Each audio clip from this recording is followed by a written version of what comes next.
Salut gang! Aujourd'hui, je vous parle de l'articulation de l'épaule. On a beaucoup à dire là-dessus. Je vais le splitter en deux vidéos. Le premier, je vais vous expliquer, puis n'oubliez pas que je vulgarise. Je vais rendre ça le plus simple possible pour que vous compreniez quand même la base. Parce que surtout une épaule, c'est une articulation très complexe. Dans la première vidéo, je vais vous expliquer les points les plus importants à comprendre, ceux qu'on entend le plus souvent parler au niveau de l'épaule. Puis après ça, dans votre vidéo, je vais vous expliquer beaucoup plus leur relation, mais surtout aussi les fameuses tendinites ou les douleurs, d'où peuvent venir, quelle douleur, dans quel mouvement, dans quelle motion. Donc comment après ça pouvoir bien se l'interpréter quand on a des tensions ou quoi que ce soit. Fait que regardez bien, puis désolé, j'espère que vous voyez bien, ok? Là, vous dealez encore avec ma capacité de dessiner qui est moyenne. Mais on va essayer aussi de le montrer en même temps avec le corps. Okay? Là, je vous ai montré, ça ici, c'est un omoplate avec l'épine de l'omoplate. Okay? Et on a l'humérus, puis on a la clavicule. Fait que celle-là, c'est comme si je suis ici de dos. Okay? C'est pas, on voit, je suis de dos, fait que je suis exactement là. On voit mon omoplate, l'épine de l'omoplate, la clavicule, l'humérus.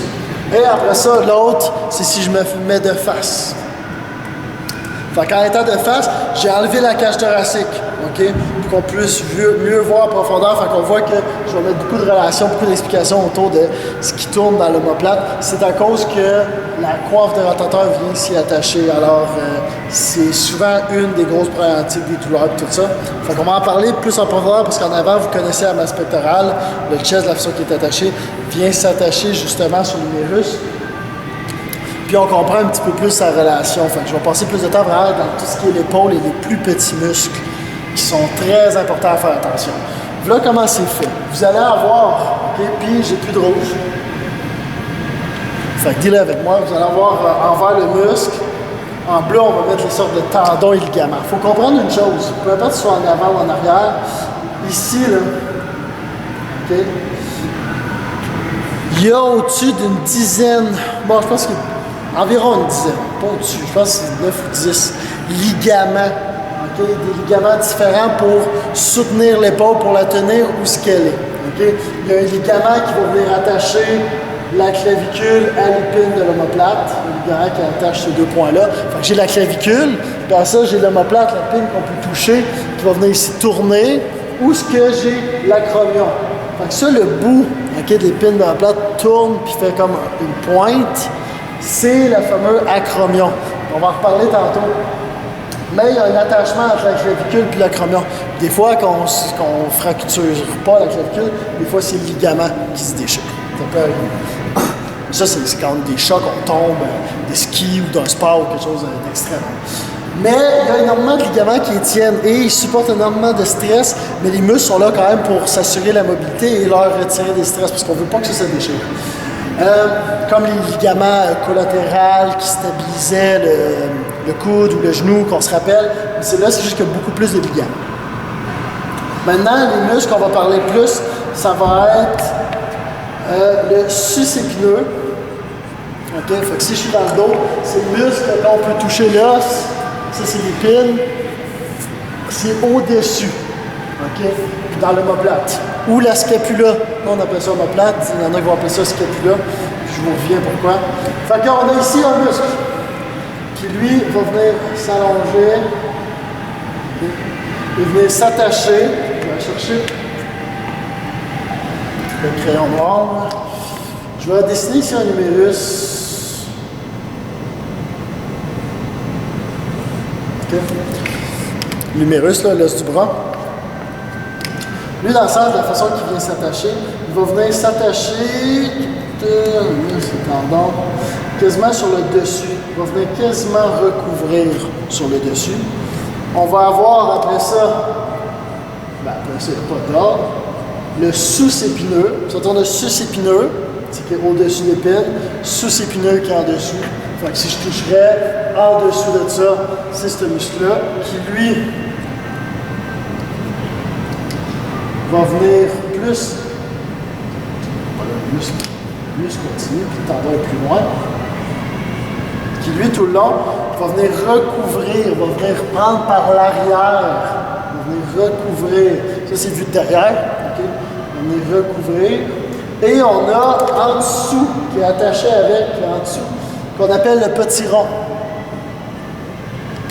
Il y a un autre muscle qui est juste en dessous, qui a une origine un petit peu plus basse, qui lui aussi recouvre, mais juste une petite affaire en dessous.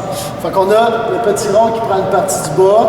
Après ça, on a le sous-épineux qui reprend un peu plus haut, le sus-épineux qui est quasi au-dessus, puis recouvre légèrement vers l'avant.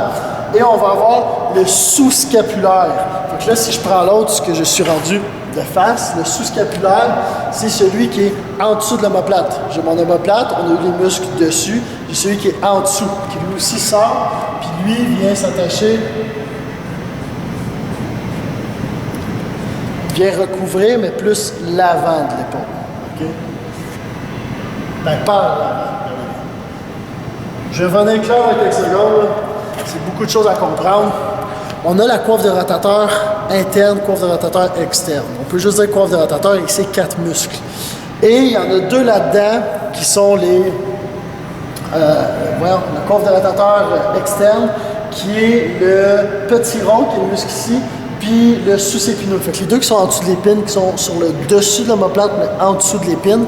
Et ceux-là, ce qu'ils font, c'est qu'ils viennent faire le tour de mon épaule par en arrière, ils viennent recouvrir comme ceci, puis c'est eux qui permettent ma rotation externe, qui permettent une rotation externe, qui aide à stabiliser tout ce qui est rotation externe.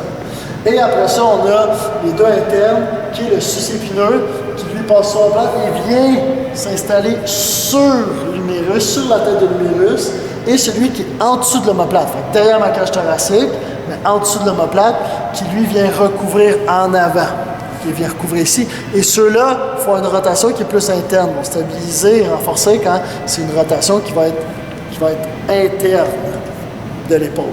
Okay? Donc ça, c'est la fameuse coiffe des rotateurs.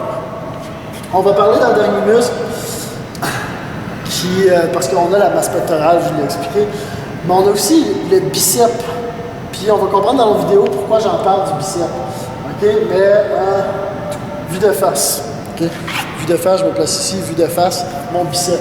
Mon bicep est ici. OK? A un tendon qui se split en 2. OK?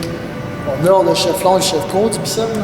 Mais une partie va venir passer ici.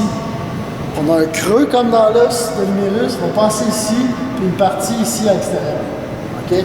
Fait que la tête, il y a une des 2 têtes de l'humérus où un tendon va passer vraiment par-dessus comme ça, puis un sur le côté.